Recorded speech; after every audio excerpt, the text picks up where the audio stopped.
これもね、何度も申し上げてるけど、宇宙は言葉でできてるんですね。全ては一言で言うと言葉でできてるかな。で、これも聖書の話でお話ししたと思うんだけど、宇宙創造っていうかね、宇宙ができる時にね、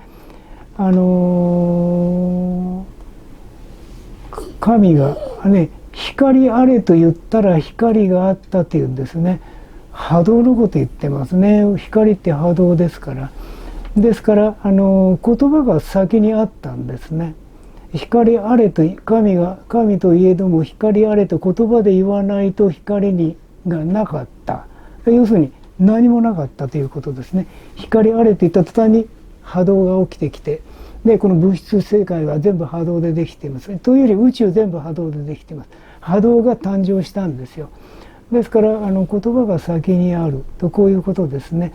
でこれね、祈りっていうのは実は言葉なんですね。で全ての宗教は祈りを元にしてできてるかな。仏教だとお経ですよね。神道だと祝詞、これも祝いの言葉と書きますね。祝詞ですね。そして聖書なんかでも聖書をとても大事にしますね。全部言葉でできてますね。ですから言葉っていうのはすごく大事で、言葉が始まりなんです。ですから目的をはっきりさせるときに言葉にしちゃったらいい。要するに自分のこれからの体験を選択するのが目的をはっきりさせるだから、どういう選択をするかっていうのを言葉にしなきゃいけないんですね。で福田貴則、江戸川慶子一生懸命やるぞ、こうやって言葉にしたから一生懸命今やってるわけですね。このように言葉にしないと慶子を一生懸命やりたいんだけれども、ほら言葉にしないと目的が定まらないから自分の人生その体験ができないわけですよね。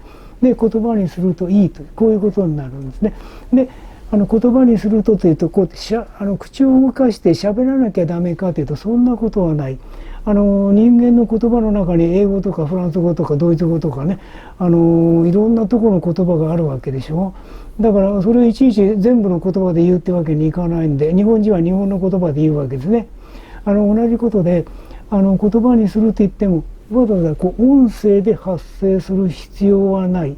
ただ言えるの、もう一言言えるのは、私たちの頭頭蓋骨はいくつかの関節があるんだけれども、言葉を言わないと、あるいは食物を食べて咀嚼しないと動いてくれないんですよね。ですから頭蓋骨が動いてくれない。ですから頭蓋骨を動かすことによって血液の循環なんかが活発になって考えるということができるわけですね。でだんだん考えなくなると言葉を言わなくなるとだんだん頭が硬くなってくる老化現象ですね。私が86だけども比較的頭柔らかいんですよ。柔らかいのはそれ知ってるから。いつでも口を動かしてる。はい、ご飯食べたら一生懸命噛みますね。噛んでる時は余計ね、噛んでるとこ数を数えるとね、ついつい余計に数えちゃうんだけど、まあ大体私は玄米食べますんで30回は噛んでますね。一口あれしたら30回。そうすることによって頭蓋骨を柔らかくして頭蓋骨に行く血流を栄養とか血液をですねうまく循環させてるんですよ。それで元気で生きてると、こういうことでね。だから言葉にするという言葉が頭の中で言葉にしてもいいですよ。目的、私の目的こうだぞってこう言ってもいい。でも言葉にしちゃった方が早い。さらに言うと言葉は祈りなので宇宙に宣言することになる。さらに言うと人間ってねすぐ忘れちゃうんですよ。すぐですからね、言葉をさらに文字に書いといたらいいっていうんですね。だから自分が自分の目的を福田貴則に江戸川慶子のリーディングを極めるぞって言ったらね書いちゃうんですよ。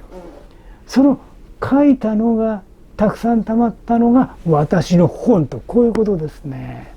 で今度は本が私をですねサポートしてくれる。自分が書いたの全部忘れちゃう。そしたら本を読むと、自分の本を読むと、こういうことですね。そしたら昔書いたね、10年前に書いた言葉がね、私にねノックしてくれる。こうしたらいいよ、こうしたらいいよって。嬉しいね。